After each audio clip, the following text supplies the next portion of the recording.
अस्सलाम वालेकुम, नमस्ते, सत श्री अकाल। कैसे हैं आप लोग? उम्मीद करती हूँ ठीक होंगे, खुश होंगे। मैं हूँ हजीकारी और मेरे साथ हैं तारिक नियाज़ी। अस्सलाम वालेकुम, नमस्ते, सत श्री अकाल। उम्मीद करता हूँ ठीक होंगे, खुश होंगे। दोस्तों जहाँ रहें खुश रहें, माँ बाप का ख्याल करें, क्योंकि माँ बाप है तो सभी कुछ है। आज की हमारी वीडियो है हरकतों का जजमेंट वीडियो की नौयत के हिसाब से होता है।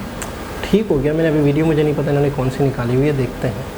ओके गाइस, तो वीडियो का टाइटल है महाराष्ट्र वर्सेस गुजरात। से स्टार्ट करते हैं अपनी वीडियो को। Let's start. ओके गाइस, तो वीडियो का टाइटल है Maharashtra loses another major project to Gujarat Nitin Gadkari letter. से स्टार्ट करते हैं।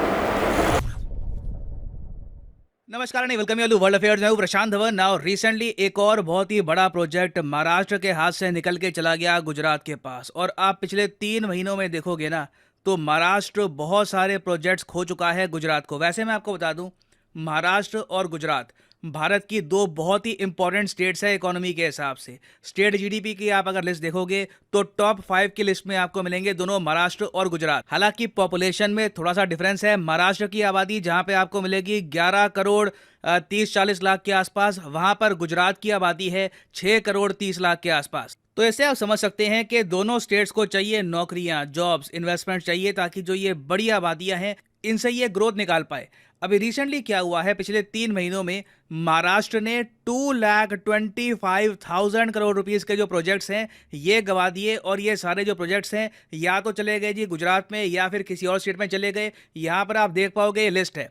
सबसे बड़ा प्रोजेक्ट जो महाराष्ट्र ने खो दिया गुजरात के हाथों, ये है वेदांता फॉक्सकॉन सेमीकंडक्टर प्रोजेक्ट। इसके बारे में मैं अलग से वीडियो बना चुका हूं कि किस तरीके से भारत का पहला सेमीकंडक्टर प्लांट जो वैसे बनना था महाराष्ट्र में, इवेंचुअली ये चला गया गुजरात के हाथों। इसकी वजह से 1.5 लाख करोड़ की जो इन्वेस्टमेंट है ये महाराष्ट्र के हाथ से निकल गई। उसके अलावा अब रिसेंटली हम ये भी देख रहे हैं कि टाटा एयरबस का एक बहुत ही बड़ा प्रोजेक्ट था, 22,000 करोड़ रुपए का प्रोजेक्ट, ये भी महाराष्ट्र के हाथ से निकल के चला गया गुजरात में। ये जो टाटा एयरबस का प्लांट है ये भी अब गुजरात के वडोदरा में बनाया जाएगा। उसके अलावा भी आप अगर देखें तो कुछ और छोटे प्रोजेक्ट्स भी हैं, जैसे कि 3,000 करोड़ रुपीस का एक बल्क ड्रग पार्क प्रोजेक्ट था, ये मिलना था महाराष्ट्र को, मगर महाराष्ट्र को नहीं मिल पाएगा। उसके अलावा 424 करोड़ रुपीस का एक मेडिकल डिवाइसेस प्रोजेक्ट था। ये सारी चीजें, ये सारे प्रोजेक्ट महाराष्ट्र को मिल सकते थे, मगर जब से महाराष्ट्र में हमने देखा है कि सरकार का ट्रांसफॉर्मेशन हुआ है, महाराष्ट्र के हाथ से बिलियंस ऑफ डॉलर्स के जो ये प्रोजेक्ट हैं ये चले गए हैं या तो गुजरात के पास या फिर बाकी स्टेट्स के पास। और आप इमेजिन कर सकते हैं कि आज के समय इस पर पॉलिटिक्स तो बिल्कुल होगी। रिसेंटली महाराष्ट्र के ही जो बहुत सारे नेता हैं ये कह रहे हैं कि एक और प्रोजेक्ट महाराष्ट्र के हाथ से निकल गया। ये यहाँ पर आदित्य ठाकरे कह रहे हैं कि ये पहले ही कह रहे थे कि जो करंट गवर्नमेंट है ये महाराष्ट्र में इंडस्ट्री नहीं बचा पाएगी। तो ये यहाँ पर बेसिकली आरोप लगा रहे हैं कि करंट जो महाराष्ट्र में सरकार है इनको या तो अपने मिनिस्टर को हटाना चाहिए, उनको रिजाइन करना चाहिए, क्योंकि क्लियरली महाराष्ट्र के हाथ से ये मल्टी बिलियन डॉलर प्रोजेक्ट एक के बाद एक जाते जा रहे हैं। हालांकि यहाँ पर एक पहलू ये भी है, जो लेटेस्ट प्रोजेक्ट महाराष्ट्र ने गवाया है ना, टाटा एयरबस वाला, ये प्रोजेक्ट नागपुर महाराष्ट्र में ही बना रहे, गुजरात में ना जाए, इसके लिए कई महाराष्ट्र के बड़े जो नेता हैं, जो मिनिस्टर्स हैं, उन्होंने एड़ी चोटी का जोर लगाया, चिट्ठियां लिखी, काफी बार टाटा को, एयरबस कंपनी को ये कहा कि प्लीज़ ये जो प्रोजेक्ट है आप महाराष्ट्र में बनाइए, महाराष्ट्र में आपको काफ़ी बेनिफिट होगा। मगर इन दी एंड टाटा और एयरबस ने चूज़ किया गुजरात को। यहाँ पर आप देख पाओगे नितिन गडकरी ने चिट्ठी लिखी थी और इस चिट्ठी में कहा था कि नागपुर इनके लिए बहुत ही अच्छी डेस्टिनेशन होगी। और देखो, नितिन गडकरी साहब के लिए ये सब बोला इंपॉर्टेंट है भी,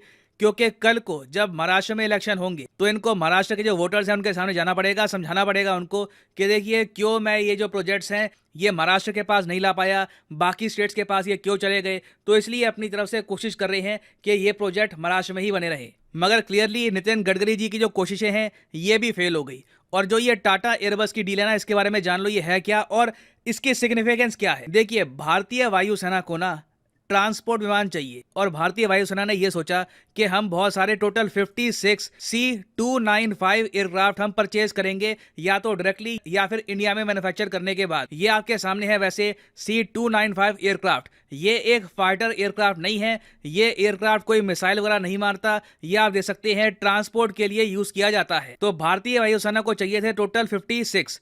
और एयरबस जो एक यूरोपियन कंपनी है, उसने एक डील करी भारत की कंपनी टाटा के साथ कि ये लोग 40 ऐसे विमान इंडिया में करेंगे मैन्युफैक्चर, और जो बाकी 16 विमान हैं ये सीधा यूरोप से रेडी कंडीशन में इंडिया को भेजे जाएंगे। तो ये आप कह लीजिए इस डील में एक डायरेक्ट परचेज भी है और मेक इन इंडिया का कंपोनेंट भी है और टोटल इन्वेस्टमेंट यहाँ पे होनी है ऑलमोस्ट 22,000 करोड़ रुपए की।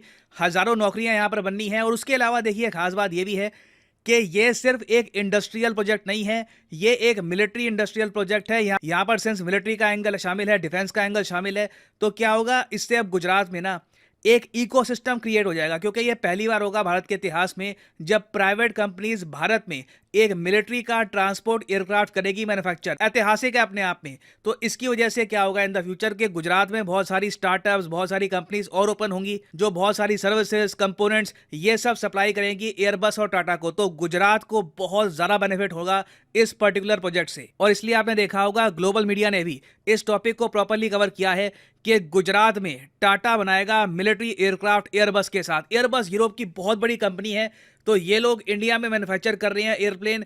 ये बात पूरे यूरोप, यूएस हर जगह फैलेगी। नाउ इंटरेस्टिंग बात देखिए, महाराष्ट्र में आज के समय ब्लेम गेम इस बात को लेकर चल रहा है कि एक्चुअली कौन सा नेता पावर में था, कौन सी सरकार पावर में थी जब टाटा एयरबस डील फाइनलाइज करी गई थी। अभी तो देखो अनाउंसमेंट हुई है, ठीक है, आज से कई महीने पहले ही डॉक्यूमेंट साइन कर लिए गए थे कि टाटा एयरबस इस स्टेट में जाके मैन्युफैक्चरिंग करेंगे। तो अभी के लिए जो बीजेपी की सरकार है महाराष्ट्र में, वहां के मिनिस्टर कह रहे हैं कि जब शिवसेना, कांग्रेस और एनसीपी MVA सरकार चला रहे थे महाराष्ट्र में, एक गठबंधन की सरकार चला रहे थे, उसी वक्त टाटा एयरबस ने डिसाइड कर लिया था कि गुजरात में सेटअप करेंगे ये प्लांट। तो अभी जो ब्लेम है ये बीजेपी की सरकार पे नहीं आना चाहिए, ये महाराष्ट्र के करंट मिनिस्टर ने कहा है। मगर मुझे यहाँ पर यह भी ऐड करना पड़ेगा कि उदय सामंत साहब जिन्होंने ये स्टेटमेंट दी है, इन्होंने सितंबर में ये भी कहा था कि टाटा एयरबस का जो प्रोजेक्ट है ना, ये कोशिश करेंगे कि महाराष्ट्र में आ जाए। और ये स्टेटमेंट इन्होंने तब दी थी जब फॉक्सकॉन वेदांता का जो सेमीकंडक्टर वाला प्रोजेक्ट है ये गुजरात ऑलरेडी ले गया था। तो अभी के लिए मैं समझ सकता हूं महाराष्ट्र की इंडस्ट्री के लिए, महाराष्ट्र के लोगों के लिए ये सब डेवलपमेंट्स डीमोटिवेटिंग हो सकती है, क्योंकि 2 लाख नौकरियां कम नहीं होती। उसके अलावा जब बहुत सारी इन्वेस्टमेंट्स होती हैं एक जगह पर, तो एक पूरा एरिया डेवलप होता है, आसपास जो घर होते हैं उनकी वैल्यू बढ़ती है, बेसिकली पूरी स्टेट को फायदा मिलता है। फिर स्टेट गवर्नमेंट टैक्स भी इकट्ठा करती है, वो टैक्स फिर लगता है एजुकेशन पे, सड़कों पे। ओवरऑल एक बड़ी आबादी को इससे बेनिफिट मिलता है। तो अब मैं कहूंगा कि महाराष्ट्र को कहीं ना कहीं से ना एक मेजर प्रोजेक्ट पकड़ना होगा इन्वेस्टमेंट का, क्योंकि एक इमेज जो बन रही है ना लगातार कि महाराष्ट्र के जो प्रोजेक्ट्स हैं ये जा रहे हैं गुजरात में या फिर महाराष्ट्र के बाद, ये महाराष्ट्र की जो इमेज है एज एन इन्वेस्टमेंट डेस्टिनेशन, इसके लिए अच्छा नहीं है। अब मैं यहाँ पर वैसे ये कहूंगा कि महाराष्ट्र के पास एक बड़ी अपॉर्चुनिटी ये है कि सऊदी अरामको के साथ मिलकर कई कंपनियां हो सकती है कि $44 बिलियन की ऑयल रिफाइनरी बनाए महाराष्ट्र में। इस पर बात चल रही है, बहुत ही जल्द आपको पता होगा कि सऊदी अरेबिया के जो क्राउन प्रिंस हैं, जो अब by the way Saudi Arabia के बाय डिफॉल्ट प्राइम मिनिस्टर भी बन चुके हैं, तो ये इंडिया में आएंगे बहुत ही जल्द। ये वैसे G20 समिट को अटेंड करने के लिए जब जाएंगे ना इंडोनेशिया में, तो रास्ते में पहले इंडिया में रुकेंगे। और वहां पर बात की जा रही है कि महाराष्ट्र में जो ये mega west coast refinery project है, इस पर ये कोई फाइनल बात बोलेंगे या फिर कुछ एग्रीमेंट साइन होगा। अगर ये साइन हो जाता है तो मैं ये कहूंगा कि जो थोड़ा बहुत लॉस अभी महाराष्ट्र को हुआ है इन्वेस्टमेंट्स का, ये पूरा हो जाएगा। एक आप कह लीजिए जो एक मनोबल होता है ना स्टेट का एज एन इन्वेस्टमेंट डेस्टिनेशन, ये वापस खड़ा हो जाएगा। और मेरे हिसाब से देखिए बिल्कुल इंपॉर्टेंट है कि महाराष्ट्र हमारी एक बहुत ही इंपॉर्टेंट स्टेट है, चाहे जीडीपी के हिसाब से देखो आप, टैक्स के हिसाब से देखो, रेवेन्यू कलेक्शन के हिसाब से देखो, बहुत इंपॉर्टेंट स्टेट है। यहाँ पर इन्वेस्टमेंट का मनोबल गिरना नहीं चाहिए। अभी के लिए ठीक है, गुजरात में इलेक्शन चल रहे हैं तो डेफिनेटली बहुत सारे जो प्रोजेक्ट्स हैं वो गुजरात के ज़्यादा न्यूज़ में रहेंगे, but eventually we need to make sure कि महाराष्ट्र ज़्यादा पीछे ना रह जाए और लगातार यहाँ पर भी प्रोजेक्ट्स आए in the near future. Now finally यहाँ पे मैं आपसे एक क्वेश्चन ही पूछूंगा जिसका आंसर आप सब लोग करोगे कमेंट सेक्शन में। क्वेश्चन यहाँ पर ये है कि हाल ही में से वो कौन सा देश है जिसको FATF ने ब्लैक लिस्ट में डाल दिया है। ये है यहाँ पे आपकी ऑप्शन, सिंगापुर, म्यांमार, कांगो या फिर श्रीलंका। कमेंट सेक्शन में करिए उत्तर। सही आंसर मैं आपको नहीं देने वाला क्योंकि इसके बारे में मैंने आपको बताया था वीडियो में। उस सब के अलावा इसका आंसर वैसे भी आपको गूगल करके मिल जाएगा। तो कमेंट सेक्शन में सब लोग क्वेश्चन को अटेम्प्ट करो। सही आंसर जो लोग देंगे कमेंट सेक्शन में, उनकी कमेंट को मैं हार्ट दे दूंगा ताकि बाकी लोग समझ पाएं कि सही आंसर क्या है।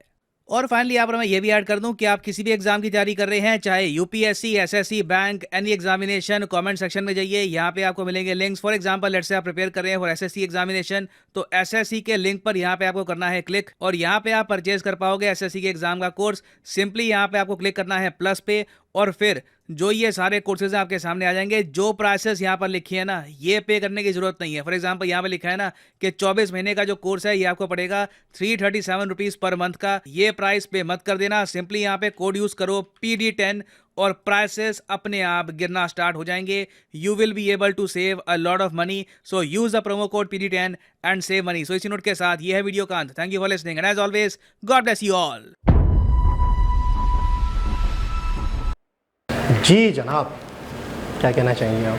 बिल्कुल यही कहना चाहूँगी जो प्रशांत धवन जी ने लास्ट में कहा है कि बिल्कुल गुजरात में भी तरक्की होनी चाहिए, गुजरात को भी आगे बढ़ना चाहिए, लेकिन महाराष्ट्र को भी ज़्यादा पीछे नहीं रहना चाहिए, क्योंकि महाराष्ट्र का मुझे ऐसा लगता है इंडिया की GDP में आपको पता है एक बहुत बड़ा हाथ है।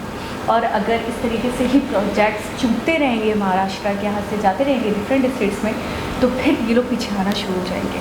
और अच्छा एक और चीज़ है, मुझे ऐसा लगता है ये दोनों कॉम्पिटिटर्स हैं एक दूसरे के बहुत ही ज़्यादा, क्योंकि आपको याद होगा मुंबई वाली बॉम्बे वाली जब हमें एक वीडियो में पूरी कहानी पता चली थी, पूरी हिस्ट्री पता चली थी, मुंबई कहाँ जाना है, कब सेपरेशन कैसे हुआ और क्या मसले मसाइल थे, तो उस वक्त भी ऐसा लग रहा था कि गुजरात के जो लोग हैं वो भी बड़े टैलेंटेड है अपने आप में, वो भी बड़े बिजनेस माइंड हैं और आगे बढ़ने वाले हैं, आगे निकलने वाले लोग हैं। और दूसरा महाराष्ट्र यानी कि मराठीज़ जो थे और महाराष्ट्र के जो लोग थे ये भी बहुत टैलेंटेड है। तो मुझे लगता है ऐसा है कि इनमें कंपटीशन रहता है प्रोजेक्ट्स को लेकर भी। ये वाला स्टेट चाहता होगा, महाराष्ट्र चाहता होगा कि हमारे पास आ जाए बड़े बड़े प्रोजेक्ट्स। अच्छा टाटा की जो भी प्रोजेक्ट्स है आपको पता है बहुत बड़े बड़े होते हैं, अच्छा खासा इन्वेस्टमेंट होता है उसमें। एयरबस का अपने आप में बहुत बड़ा, फॉक्सकॉन का आपने सुना है, नाम है एक उनका, और वो भी बहुत बड़े बड़े प्रोजेक्ट्स पे काम करते हैं। तो यकीनन इन दोनों की कोशिश रहती है, लेकिन अभी मुझे ऐसा लगता है गुजरात का लग ज़्यादा अच्छा चल रहा है, या शायद ये कह सकते हैं इलेक्शन, बिल्कुल, जिसकी वजह से ज़्यादातर प्रोजेक्ट गुजरात की ही झोली में जाके गिरते हैं। अच्छा, महाराष्ट्र के बारे में एक हिस्ट्री के हवाले से बहुत ही मतलब है कि शुरू से ही एक बिज़नेस का हब रहा है, क्योंकि जाहिर सी बात है बॉम्बे जब अंग्रेज़ों की हुकूमत थी या फिर मुग़ल की हुकूमत थी, मैं कहता हूँ ये उस वक्त से एक तरह से एक जब उसका आपने नाम सुना होगा शिवाजी महाराज, ये वो एरिया थे जिसमें बाकायदा वो हुकूमत करते थे। तो ये उस टाइम से बड़ी अहमियत के हामिल थे बॉम्बे, ठीक है ना। तो बिज़नेस यहाँ था, शुरू से था। एक तो समंदर की वजह से, पोर्ट की वजह से, फिर गुजरात वाला मामला हुआ कि मुंबई कहाँ जाएगा, 2 स्टेट्स बनेंगे, क्या बनेंगे, मुंबई ये वाला शहर किसके पास जाएगा, किसके पास नहीं जाएगा। पहला यानी कि पूरा महाराष्ट्र तो एक ही था पहले, बिल्कुल। गुजरात और ये जो लोग थे गुजरात वाले जो बिज़नेस करते थे और दूसरे मराठी थे, है ना, ठीक है ना। तो ये जो बिज़नेस करते थे वो भी बिज़नेस कम्युनिटी थी। तो दोनों के दरमियान में ये था कि इस शहर की, इस राज्य की कमांड कौन संभालेगा। अच्छा उस वक्त भी ये हुआ था कि गुजरातीज़ जो थे ना, वो तो वैसे ही हम सुनते हैं माशाल्लाह से बड़े बिजनेस माइंड होते हैं, और दिमागी तौर पे मैंने देखा है, पता नहीं क्यों मुझे ऐसा लगता है खुदा की तरफ से, कुदरत की तरफ से उन्हें एक्स्ट्रा ही एक पावर्स मिलती हैं, या ये एक्स्ट्रा इंटेलिजेंस मिलती है उनको, या फिर शायद उनके DNA में ही है गुजरातियों के कि वो वाकई 10 को पिछाड़ कर आगे बढ़ने वाले लोग हैं, बढ़ने वाली कौम है। तो उस वक्त भी मराठीज़ को ये हो रहा था कि यार हमें हमारे हुकूक नहीं मिल रहे। अच्छा, बसाया इन्होंने था मतलब एक बिज़नेस हब बनाया था। तो इस वजह से उनको थोड़े से अपने तहफ़्फ़ुज़ात थे कि इस शहर पर, इस राज्य पे हुकूमत कौन करेगा। अच्छा, फिर 2 राज्य बनाने पड़े। अच्छा, एक फसाद ख़त्म हो गया ना, नहीं तो नहीं एक साथ ही रखते, एक जगह ही लाजमी ज़बरदस्ती फोर्सफुली अगर आप उन दोनों को रखते तो फिर बड़े फसादात होते, बड़ी तबाही बर्बादी होती। तो अच्छा वही अक्लमंदी का मुजाहरा किया कि सेपरेट कर दिया, स्प्लिट कर दिया। अच्छा मुझे बहुत ज़्यादा हैरानी हुई तब जब मुझे पता चला कि नितिन गडकरी जी का भी इन्वॉल्वेशन रहा है इसमें, और वो ये चाहते थे कि ये प्रोजेक्ट महाराष्ट्र के पास आए, उनकी झोली में आए, लेकिन बहुत काविशों के बाद भी नहीं मिल सका, क्योंकि टाटा एयरबस और फॉक्सकॉन ने हमें गुजरात को ही प्रायोरिटी दी और उनको ही चुना। देखिए, कंपनियां जो होती हैं वो ये नहीं देखती कि किस राज्य में जाए, किस में ना जाए, वो देखती हैं अपना बेनिफिट्स और हमें कब क्या चीज़ कितने टाइम में डिलीवर हो सकती है, फैसिलिटीज़ कहाँ मिल रही हैं, ठीक है ना। और जो लोग मतलब है कि देखिए होता क्या है कि पिछले जो काम होते हैं, पिछले जो प्रोजेक्ट होते हैं, उसको इंसान बेस बनाता है, मज़ीद काम करता है। तो यहाँ पर कुछ ऐसे वाक़यात हुए होंगे, कुछ इस तरह के प्रोजेक्ट डिले हुए होंगे, वहाँ पे सियासत के हवाले से थोड़ी सी हलचल मच रही होगी। सब जब तक हम किसी कंट्री को, किसी राज्य को स्टेबल नहीं देखते तो हम वहाँ पे बहुत बड़े बड़े बिजनेस नहीं करते। अच्छा, जब नहीं करते, जब हमारे पास अदर ऑप्शन हो। तो जब उनके पास गुजरात वाला ऑप्शन था तो जाहिर सी बात है फिर उन्होंने उसको प्रायोरिटी दी और महाराष्ट्र में। लेकिन इन सारी चीज़ों को देखते हुए महाराष्ट्र को जो उनके अंदर कमी बेशियाँ हैं, जो जिस वजह से वो लूज़ हो रहे हैं, जिस वजह से वो लोग इनके साथ बिज़नेस नहीं करना चाह रहे या उनके राज्य में इस इन्वेस्टमेंट नहीं करना चाह रहे, तो आखिर क्या वजह है? देखिए, सियासत सारी चीज़ें अपनी जगह पर होती है। सबसे पहले हमें अपना इलाका, अपना शहर, अपना राज्य, अपना कंट्री देखना होता है। तो हम ज़ाती मफादात से बढ़ के कंट्री के मफादात देखेंगे, अपने लोगों के मफादात देखेंगे। देखिए, प्रोजेक्ट जाने से किसका नुकसान हुआ?